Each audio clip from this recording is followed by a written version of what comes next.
In China, the kidney in the bathtub story is not only real, it is state-sponsored. It is run by the Chinese government. And it does not just use regular prisoners, rapists, murderers, and the like. It uses prisoners of conscience. The majority of these prisoners are practitioners of Falun Gong, which is a peaceful Buddha school practice. These prisoners in China are being held in camps, having all their vital statistics taken, blood type and so on, and then executed when on demand, when a suitable recipient makes a booking for surgery to receive a kidney or heart, liver or other organ. And they're treated like animals, and they're slaughtered like animals. That is why I consider this a crime against humanity, not a question of prisoners' rights or rights abuse. The parallels to what was happening to Jewish prisoners and others in Nazi concentration camps in Germany were too obvious to ignore. The government in China is doing a terrible thing, which is comparable to what the Nazis did. And the Falun Gong persecution began in July of 1999. Organ transplants in China began doubling and tripling from the year 2000.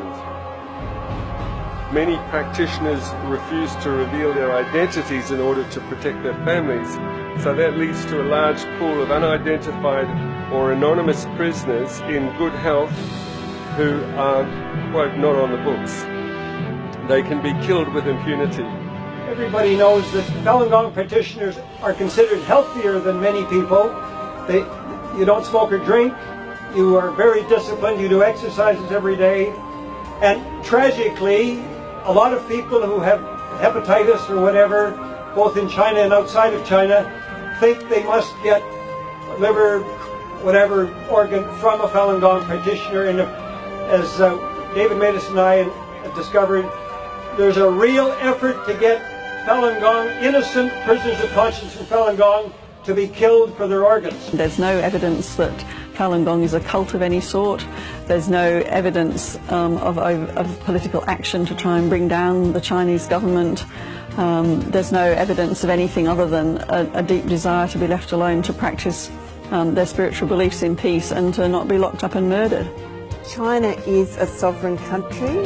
In some ways we abhor, the ethical arguments around it are clear, we abhor what is happening. Very few people actually have heard about the situation, and those who hear about it, they just won't believe it. It's so awful, you can't imagine it's true. So what we need to do is to put out the facts, tell about what's happening in China, so more people get aware of the situation. My first reaction was that I was shocked too, and first I thought, this just can't be true. This is so disgusting, so awful. Mankind can't be that mean. But then you get the facts, the numbers of people being murdered. You see, it's true. The regime in China is this awful. And when you realize this is true, you have to do something about it. So what can we do? My action is to try and publicize these atrocities.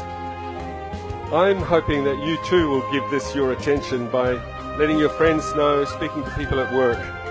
I'm sure you, like me, would want to let other people know this is going on, because ultimately we need to bring pressure on China to stop this atrocious activity.